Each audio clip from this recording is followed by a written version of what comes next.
Welcome back to another instalment. This is just a follow-up video to the one we did a few weeks ago, basically with the roses and the skull widths. So these is 4 young birds that I've just weaned off. I'm in the process of weaning off. Now this checker and the silver bar, they're the 2 young birds that was in the nest together. And the black on the left is the black singleton that we did in the nest, so 293. So what we've done is I've put them in now, this is like 2 weeks, 3 weeks later, and I'm going to show you now. But if you still look now at the silver hen, you can still see the dip in her skull and the lack of width, whereas on the black you can see the width of his rose and the flatness of it.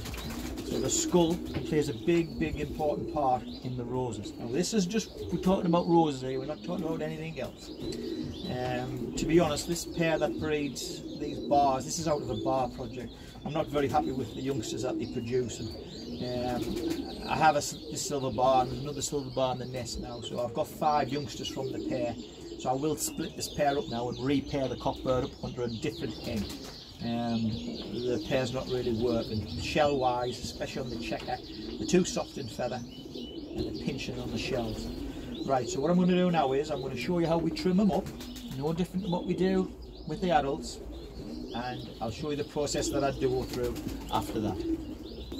Right, well here's a young black, obviously still molting its shell. I mean, it's going to have quite a nice headpiece on this when it's finished.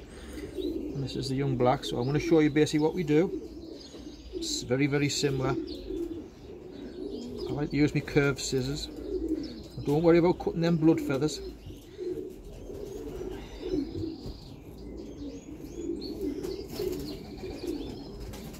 But always make sure you trim everything away from the eyes, so there's nothing left there to irritate them. I always like to trim the beaks at this stage. Sometimes if they're dropping the wings, I will clip the flights off them, but I usually just take that from 1 chick at a time.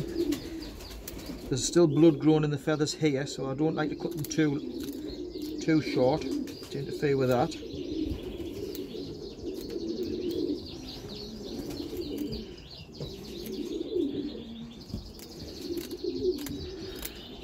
So basically we just cut a couple of inches off the ends. I mean, I sometimes trim the vents out the young birds, but that's not a must. It's just if they're really heavily feathered around here, then do it, but if not, just leave it. And then what we do is we expose the back of the skull. Now this is where we would be vaccinating them, and these will be getting done next. And every youngster that I wean off get some drops of ivermectin on the back of the neck. This is to worm them and also to kill any lice or mite that's on them. And what I'll do is a few days time I'll probably give this a canker tablet as well and do it for canker. Right, now I'm going to show you, I'm going to put this one back and show you some different ones that are already weaned.